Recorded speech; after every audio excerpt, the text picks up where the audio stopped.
Okay, guys, so here's take two of the Nespi power issues. I was told by a couple people that they were doing some overclocking with their Pi, so I have went ahead and used a fellow RetroPie friend of mine, his setup for overclocking. It's overclocked at 1300.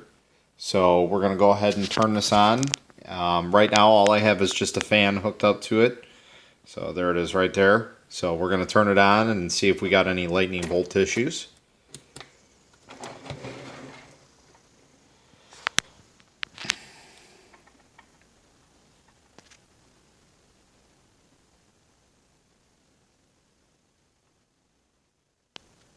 Okay, so far, so good. Let's so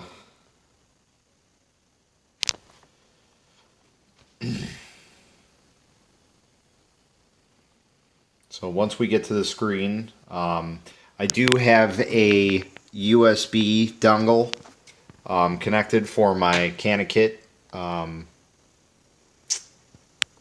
micro keyboard, mini keyboard, whatever you want to call it.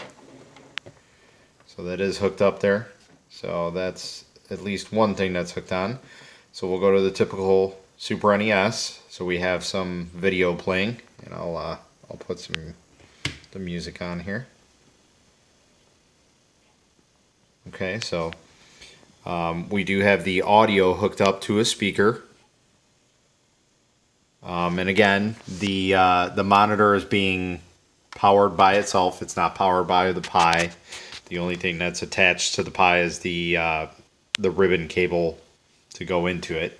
So now we're going to start loading this up with all the 8-bit do controllers. So I have my N64 8-bit do. So let's go ahead and plug that one in. Let's see where we go from there. Sorry, I gotta put you off to the side here again. Really need to get this set up a little bit better.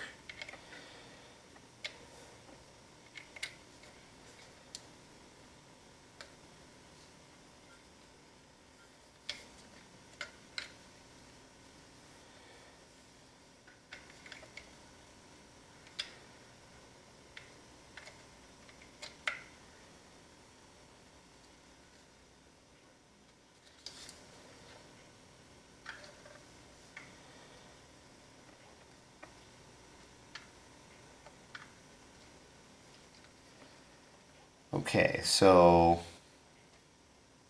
that controller's charging. So let's go ahead, and as you can see, there's no lightning bolt issue yet again. So we're going to turn on another one and plug that one in.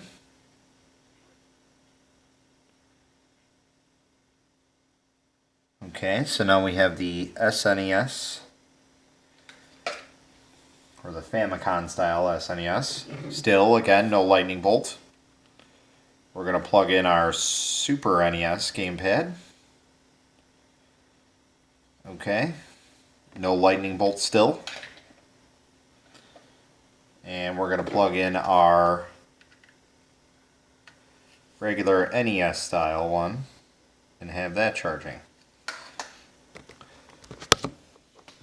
Alright, so as of right now, I have all 4 USBs plugged in. I have 4 controllers charging. These are all charging. Charge, charge, and charging. Okay. No lightning bolt whatsoever. I also have on the Raspberry Pi, like I said, a USB dongle. So I do have my my other 8-bit do. Let's see if I get this connected. I'm not sure if I do still.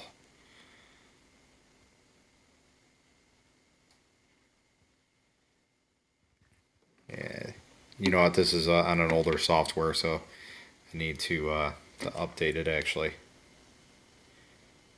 So we'll just use the micro keyboard really quick.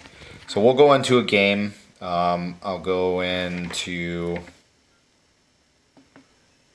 Now we'll go into this. It's 2020 baseball, I think it is. Now I know this isn't nothing spectacular it's running on. So, you know what? Actually,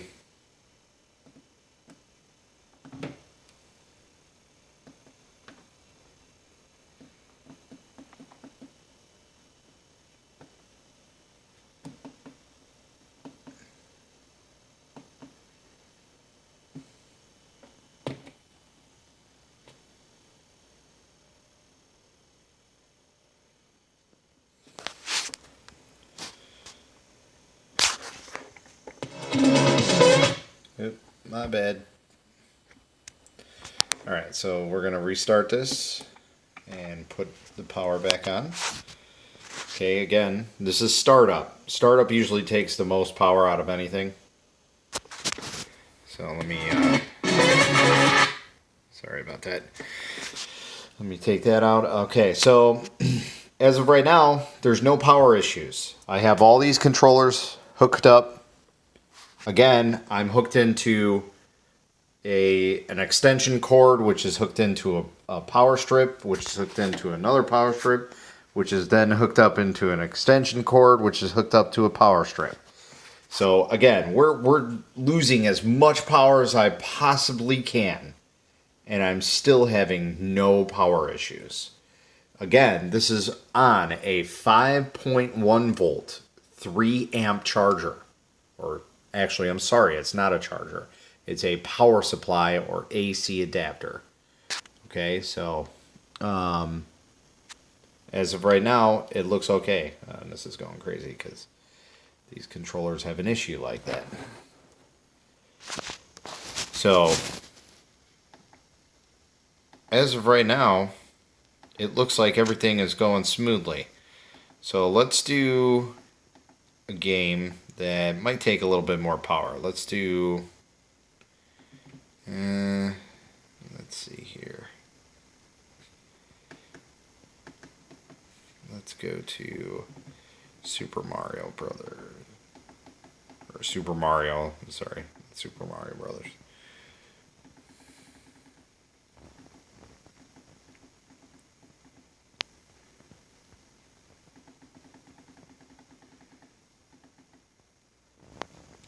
So here's Super Mario 64. So let's play that. Put our sound back in.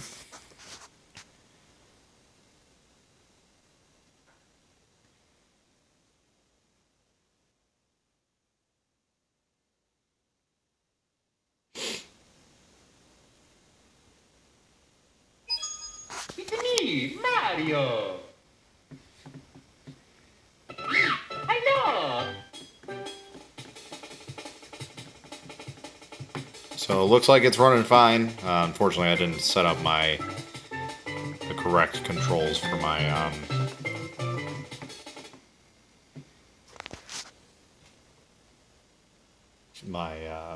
wireless keyboard there.